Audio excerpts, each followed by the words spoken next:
Hey, I'm Melinda and welcome to Raining in my Dystonia. Looks like no matter where I go, there's gonna be sun. This way is not comfortable. I just had an argument with a trash bin truck. Yeah, it was nice.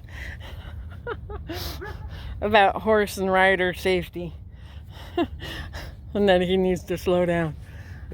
He didn't take it very well. Anyway, there's Smokey. Today I thought I would talk about my latest experience in horse buying. Seems like it's mostly brokers in my area that have the horses I'm looking for. You know, I am an animal rescuer and lover. I have met chickens, I have met dogs, met cats, met horses. Met horses are actually called met horses. I got interrupted, so I'm back on my horse. Met horses are actually called grade horses. Like Smokey here, he may have good blood and stuff, but I don't know, because no one had any papers on him, and so he was sold as grade. Denny was, I forget what he's bred with, but Denny was not a grade horse, but he was called grade when it came to like competitions because I didn't have papers on him. I don't know that they were ever done.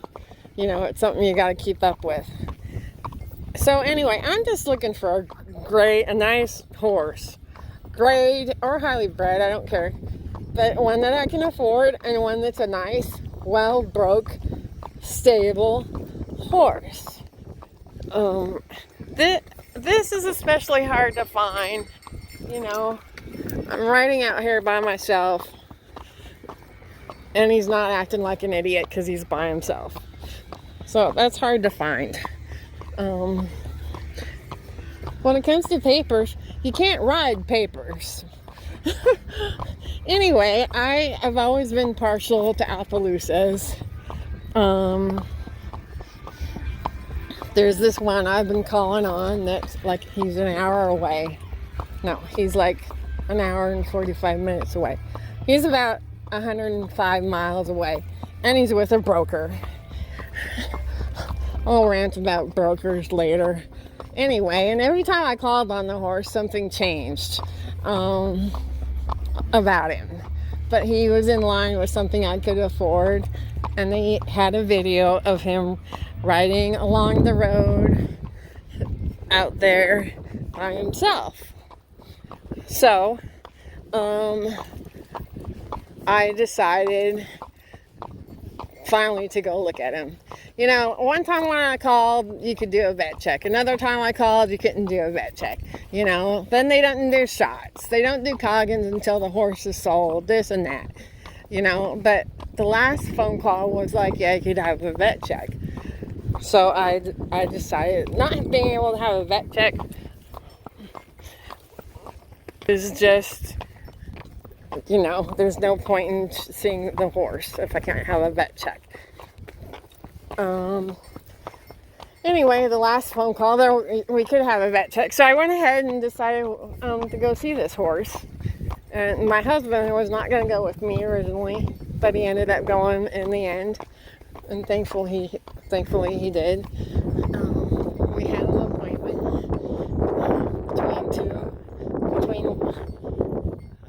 between 1 and 1:30.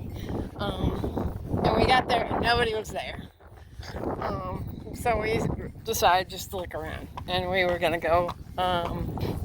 We saw the horses over in the pen, so we decided to go take a walk out and look at him. I'd been talking to the older guy. Anyway, this younger guy showed up, which I'm assuming was his son. I didn't put his Quiet Ride fly mask on. You can see I'm regretting it now. That's why I'm riding in the street. Anyway, this younger guy showed up. Smokey, enough! Which I'm assuming was his son. And he's like, can I help you? I said, yeah, I had an appointment to look at the appy. And he's like, well, where's your trailer? I said, well, I had an appointment to look at the appy, not to buy the appy.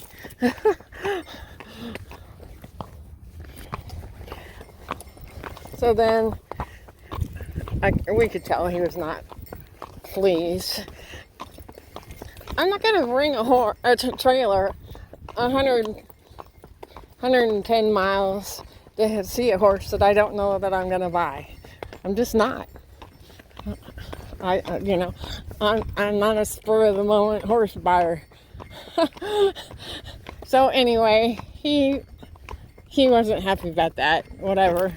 So then we went to look at the appy. He went to go catch him, and the appy kept walking away from him. So then he had to go back to his little cart thing and get something to get around the appy's neck and get him out for me. So when he brought him over, I'm like, well, I guess he's a little hard to catch. He didn't like that. Anyway, so then I was asking him about the shots and the coggins and a vet check, and he's like, oh, we don't allow vet checks. And last time we gave horse shots, it died. And I was like, well, I'm not going to just bring a horse over to my house that hasn't had shots, so can I get the shots? Will I be able to get them before he leaves? Yeah. So as I was looking at the horse, I found this wire inside the horse's tail. It's like 6 to 8 inch long wire all tangled up in this horse's tail. So I went ahead and started trying to get it out of his tail, working it out. As I was doing that, the guy's like, I can get that later. I'll just get that later. But you don't need to do that. I said, I just want to see how he takes it. So I'm going to get this out. So he wasn't happy about that. So then, the one thing I've learned lately is don't get on a horse that somebody else isn't going to get on. And I said, so with that, after I was done looking at him and leading him around, and he wasn't acting stupid being away from the herd and everything. He was real nice, real sweet horse. After I did all that, I was like, I said, well, can you get on him for me? I said, I've learned not to get on a horse that the owner won't get on, and you're not the owner, but you're the one that's here. He's like, well, I don't ride, whatever, I can get somebody. And I was like, okay, go ahead and get somebody. So he's like, well, he's in school, and I said, okay, but then he's like, well, I'll try and get him. I said, okay. He's like, well, I need to go get a saddle. I was like, okay, So then he went and got a saddle and came back. And while he was gone, we took pictures of this horse's teeth, because you can tell they was by their teeth. So the kid came back and rode him around. I had him riding by the road. I had him ride him up away, as far as the kid from the herd and all that. And then I was like, so my husband and I talked, and I decided I would go ahead and ride him. As the kid was riding the horse in the arena, my husband and I were talking. This guy had an attitude. He had an attitude. I think he thought we were just tire kickers, not really buyers. So, as the kid was riding the horse around the arena, it was like me, my husband, and then this guy. So I said to my husband, and I said it loudly, not loudly, but I said it so that the guy could hear. I said, I really like him. And so I had hopes that he would think, oh, okay, maybe she is a buyer. Anyway,